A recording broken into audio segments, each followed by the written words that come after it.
Masalah yang kedua, saya nak cerita tentang takbiratul ihram. Waktu bila? Waktu angkat takbir nak sebut Allahu Akbar. Dia tak tahu yang ni.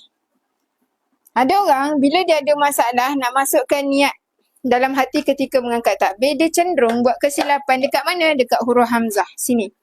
Dia panjangkan huruf hamzah sebanyak 2 harakat. Contoh Allahu Akbar. Dia leretkan huruf hamzah. Ada. Ada yang angkat tangan ya. Mama Safa kata lagi. Selain Mama Safa, siapa lagi? Okey, sebab apa hari ni kita nak settlekan masalah ni. So, boleh mengaku. Sebab apa? Tak apa, jangan malu, saya tak kenal anda pun. Boleh? Okey. Huruf hamzah kalau dipanjangkan walaupun sekadar 2 harakat, hukum dia jatuh haram dan berdosa. Allah, takkanlah sampai berdosa Ustazah. 2 harakat je pun ya. Okey. Kalau lama sangat angkat takbir, apa hukumnya? Lama sangat, kenapa lama-lama? Tak payah lama-lama. Okey, tak payah pun lama-lama. 2 harakat sahaja dah boleh settle dah kat Izzah. Okey, jom kita tengok macam mana nak buat 2 harakat.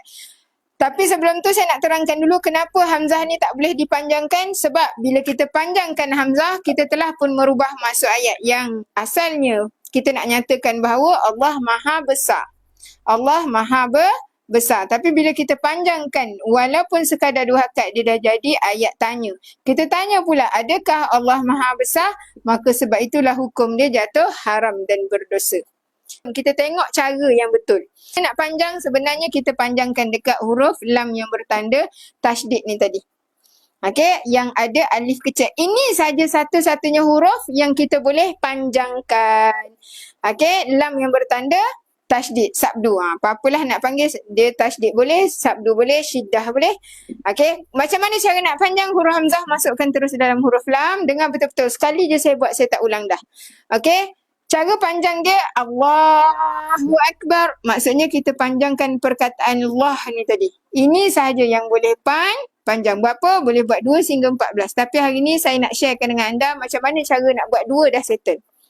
Macam mana cara kita nak angkat takbir dalam 2 harakat dah settle. Okey, masukkan tadi. Masukkan apa? Qasad, ta'rud, ta'yin. Yang 3 tu saja. Yang wajib tadi. Qasad apa? Aku solat. Lagi?